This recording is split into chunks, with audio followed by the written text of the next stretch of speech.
शुरू अल्लाह के नाम से जो नहायत मेहरबान रहम करने वाला। अस्सलाम वालेकुम नाज़रीन, आप देख रहे हैं मेरा यूट्यूब चैनल और मेरा नाम है मोहम्मद हारून। सुबह सुबह ये वीलॉग बना रहा हूँ क्योंकि बहुत ही जबरदस्त तफसीलात जो हैं वो जारा कत्ल केस के हवाले से सामने आई थी। और क्योंकि आज कुछ बंदिश रहेगी इंटरनेट की भी, तो इसलिए सोचा कि ड्यूटी पर निकलने से पहले ये वीलॉग कर दी जाए ताकि अपलोड हो जाए प्रॉपरली टाइम से। और क्योंकि मुमकिन तौर पर आज एहतजाज की वजह से जो इंटरनेट की बंदिश रहेगी, इंटरनेट घरों में वाईफाई की बंदिश का भी कहा गया, और उसके साथ जो डाटा मोबाइल है वो भी बंद होगा। तो फिर दिन मिस हो जाएगा और इंफॉर्मेशन जो है वो पुरानी हो जाएगी। तो इस वजह से जो है आज इस वीलॉग को करने का मकसद यही है। तफसीलात कुछ नवीद के हवाले से आई हैं। मैंने कल जो वीलॉग किया था उससे बताया था कि नवीद के बचने के जो है कुछ चांसेस बढ़ते जा रहे हैं, क्योंकि पुलिस के पास उसका कोई खास रिकॉर्ड नहीं मिल रहा कि वो किस तरह से जो है इस कत्ल के अंदर मुलविस है। लेकिन जो वहां पर डीएसपी हैं आबद रशीद, उन्होंने और उनकी टीम ने इंतहाई मुस्तैदी से, जांफिशानी से, मनसबी फराइज जो हैं अपने इंतहाई इंतहाई जिसे कहें काबिलियत के साथ और इस केस की नौयत के मुताबिक अदा की है। और उसकी सबसे बड़ी वजह यह रही कि आबद रशीद एक मंजे हुए पुलिस इंस्पेक्टर थे। लाहौर में एक अच्छा वक्त उन्होंने गुजारा। उसके बाद अब प्रमोट होने के बाद एज ए डीएसपी वो डस्का के इलाके में जो है अपनी ड्यूटी सर अंजाम दे रहे हैं। और एक इंतहाई अफसोसनाक वाकया उनके सामने ये हुआ जिस पर उन्होंने बाकायदा तौर पर हर तरह की जो चीजें थी उनको सामने लाने के बाद इसकी तहकीकात का आगाज किया और मंतकी अंजाम तक पहुंचाया भी है। तो बात कर लेते हैं नवीद की। नवीद के हवाले से कुछ चीजें जो है सामने आई कि नवीद की एंट्री इस घर में किस तरह हुई। क्योंकि नवीद मान तो गया, सारा कुछ हो गया और चीजें भी थी, लेकिन अब उसकी एंट्री का जो ड्रामा है वो नहीं मिल रहा था। ये प्रॉपरली जिसे हम कहें ना फिल्मी अंदाज में नवीद ने अपनी एंट्री की है इस घर के अंदर। और ये एक प्लान, प्रॉपर प्लान काम था कि उसको नवीद को किस तरीके से जो एंटर करना और किस तरीके से यहाँ से उसका एग्जिट होगा। तो होता यह है कि कत्ल की रात, यानी कि जिस दिन ये वाकया इन्होंने रूनुमा करना था, उस दिन इन्होंने नवीद को लाहौर से बुलवाया। 3 दिन कबल बल्कि बुलवा लिया था और लाकर नवीद को सुगरा बीबी ने अपनी बेटी यास्मीन के घर ठहराया हुआ था। नवीद 3 दिन से जो है सुगरा बीबी यास्मीन के घर रह रहा था और वहीं पर ही जो इन लोगों ने तमाम प्लानिंग अपनी मुकम्मल कर ली थी। इधर जारा बेचारी जो थी अपने घर में अपने बच्चे के साथ रह रही थी।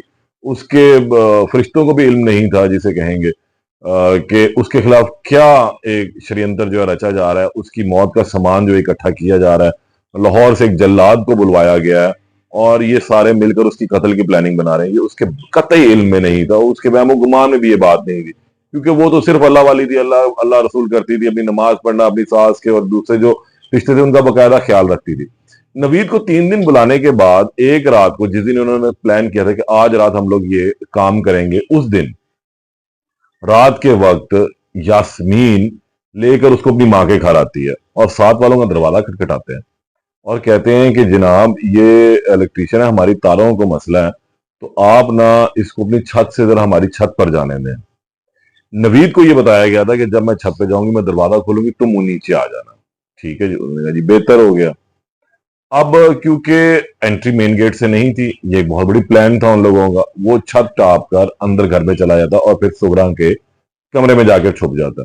ये शाम रात का वक्त था, 8-9 बजे का तकरीबन। और फिर ये सारी रात वहीं पर ही छुपा रहता है। इस दौरान तो वो अपने बच्चे के साथ बैठी हुई है, खेल रही है। उसे क्या पता कि एक कातल, एक जल्लाद उसके साथ वाले कमरे के अंदर उसकी मौत का सामान तैयार करके बैठा है। बहरहाल ये सुबह रात सो जाते हैं। सुबह जिस वक्त ये अपना प्लान करते हैं तो सुगरा जाती है जारा के कमरे में और वहां पर जाके मीन वाइली जो है ना उसका बच्चा भी उड़ जाता है।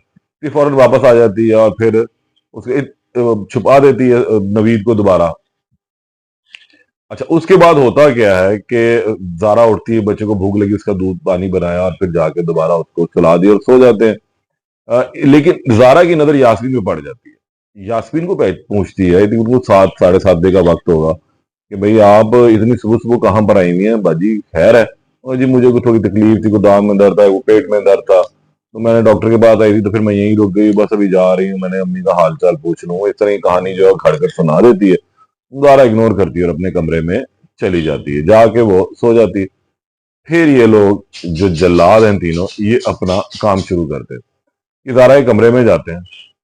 सुगरा बीबी उसकी टांगें पकड़ती है और यास्मीन जो उसका जिस्म पकड़ती है और फिर नवीद जो है अपना काम दिखाता है, उसके चेहरे पे तकिया रख के उसका दम घोट देते हैं। दम घोटने के बाद जब इन्हें तसल्ली हो जाती है कि ये मर गई है, तो इतना इसका बच्चा रो रहा होता है, उसके बहलाते हैं, फुसलाते हैं, सुला देते हैं। फिर वो जैसे तो नवीद, क्योंकि उसने नवीद को पहचान लिया था, तो जैसे से इनको देखता है वो नवीद को रोना शुरू कर देता। बहरहाल फिर ये इन्होंने अगला काम क्या किया कि फिर वहां पर नवीद ने उस मासूम, उस, क्या कहे बंदा, कि उसके फिर टुकड़े करने शुरू किए। और उस जल्लाद ने उसके इन बाकी जो दो साथी जल्लाद थे, सुगरा और यास्मीन, इन्होंने चॉपर में पैक किया। फिर अब्दुल्ला के साथ जाकर ये लोग उस गंदे पानी में फेंक आए। अच्छा, अब नवीद तो घर के अंदर था। अब इसने करना क्या था, नवीद ने वहीं पर नहाया, धोया, सारा कुछ किया, और फिर वहां से लेकर जो है इन्हें, ये अब फिर सुबह में दोबारा उधर जाते हैं, वो इसी रास्ते से वापस जाना तुमने, वो उसी रास्ते से आता है और वापस चला था। नवीद पकड़ा कैसे गया था? क्योंकि जब पुलिस ने देखा, तो अब ये सारा काम पुलिस के लिए भी एक परेशानी का बायस था कि किस तरह से ये एक औरतें जो ये सब कुछ कर सकती हैं। तो जब थोड़ी सी रवायती तरीका अपनाया, फिर जो सीसीटीवी फुटेजेस देखी गई, उनके अंदर जो है एक बंदे की एंट्री नजर आई। वो यास्मीन का घर भी 2 गलियां छोड़कर है, वहां पर भी इस नवीद की शक्ल नजर आई, इनकी गली में भी नजर आई, लेकिन ये घर में एंट्री नजर ना आई। तो ये तो फिर उसने रवायती तरीके में बताया, जी मैं इस तरीके से एंटर हुआ था, ये हम लोगों ने किया काम। और फिर वहां से जो है नवीद का स्टेब्लिश हुआ है कि नवीद के खिलाफ एक स्ट्रॉन्ग एविडेंस जो है अब इनके पास आ चुका हुआ है। और इंतहाई अफसोस का मुकाम है कि ऐसी हरकत की गई। बहरहाल ये एक इंतहाई अहम स्टोरी थी जो आप तक पहुंचानी थी कि अब नवीद के बचने की उम्मीद तकरीबन खत्म हो चुकी है, वो भी इसमें बाकायदा तौर पर शामिल हो चुका हुआ है। बहुत सारी चीजें ऐसी हैं जो दोबारा अगले व्लॉग में आपको बताऊंगा। तब तक के लिए इजाजत दें। अल्लाह ने के बाद।